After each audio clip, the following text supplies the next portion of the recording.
Hello everyone! Ang nagbabalik, my Bells Vlog. Pero ang nakalagay sa aking YouTube channel is Bell Vlogs para mabilis hanapin. Ito ang ating bibingka guys. Nagkagawin ko ngayon. Ayan. Ready to cook. Bibigay ko na lang yung tamang sukat ang ating glutinous rice. Gagamit kayo nito guys para matansya ninyo. Ayan. Weighing scale. Naglagay ako dyan ng 500 grams na glutinous rice, 3 itlog, half teaspoon na asin or salt, tapos 500 grams na malagkit, yung glutinous rice. Sabi ko na ata kanina. Tapos yung ating condensed milk, 1 lata.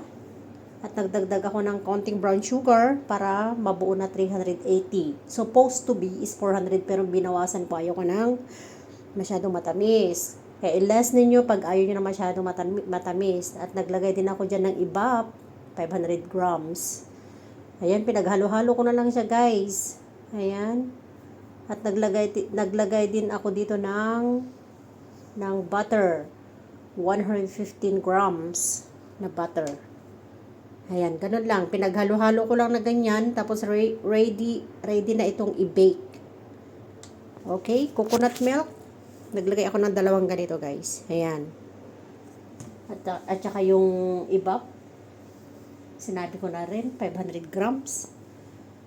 Kung wala kang ibap, pwede rin ng fresh milk. Kung ano ang available dyan sa inyo guys. Ganun lang, pinaghalo-halo ko lang siya guys. Tapos in-stirring, i-mix kong ganyan hanggang sa mag-smooth siya.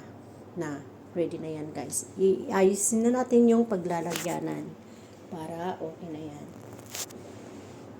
Ayan na guys, ready to bake na. Nasa platter na guys. Ayan, nasa baking pan na tayo. Ayan.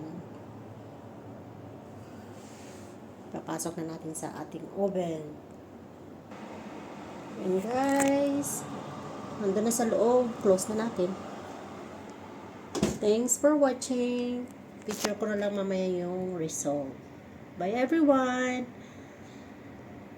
I-follow nyo ako guys sa aking YouTube channel, Bells Vlog. Ayan. Marami tayong mga recipe doon ng cooking, Chinese recipe. Ayan. At saka hindi lang Chinese recipe, may mga Filipino foods din guys na mga recipe natin doon. Thanks everyone. God bless. Bye. Guys, ang result ng ating bibingka. Ayan. Ayan guys. Tinikman ko na. Ayan. Kumpara sa akin, masarap. Kasi ako nagluto. Ayan, may baon na tayo bukas everyone. Pagtitira tayo ng ng pangmerienda ko naman dito sa bahay. The rest ay dalhin ko na lang sa church. Ayan, thank you everyone for watching ang ating bibingka ni Mabel. Ayan. Yummy.